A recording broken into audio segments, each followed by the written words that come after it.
Well, hello again. Let's read a Bible verse together today. It's found in Matthew chapter 5 and verse 9. God blesses those who work for peace, for they will be called the children of God. Children of God. Now, have you ever noticed that children usually look an awful lot like their parents? Sometimes they look like Dad, but act like Mom. Or they look like Mom, but act like Dad. Some people are a unique mix, too. But everything about you and me comes from our parents. Like your earlobes. Did you ever know that there are two different kinds of earlobes? Some people, like me, have an earlobe that's firmly attached to the side of their head. Other people, like my husband, kind of have a hangy-down earlobe that hangs beside their head.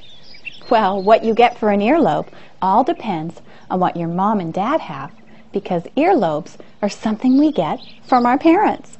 You know, one of my daughters has my earlobes and the other has my husband's kind. Now, take a look at your toes. Go ahead and wiggle them around a little bit and then look at them really carefully.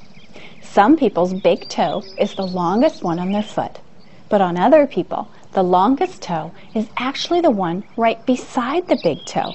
And again, what you get all depends on what your mom and dad have, because the length of your toes is something you get from your parents.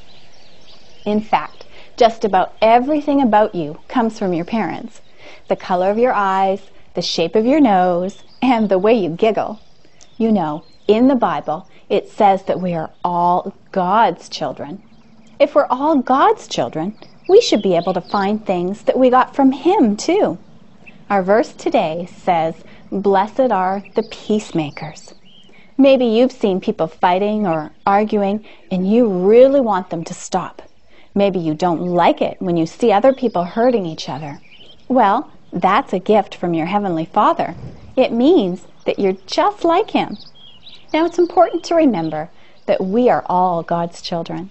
That also means that other people watch us to see what God is like. So this week, I've got a great idea for you. Why not let the people around you see just how much you are like your Heavenly Father? Why not be a peacemaker and make it a wonderful new day with Jesus?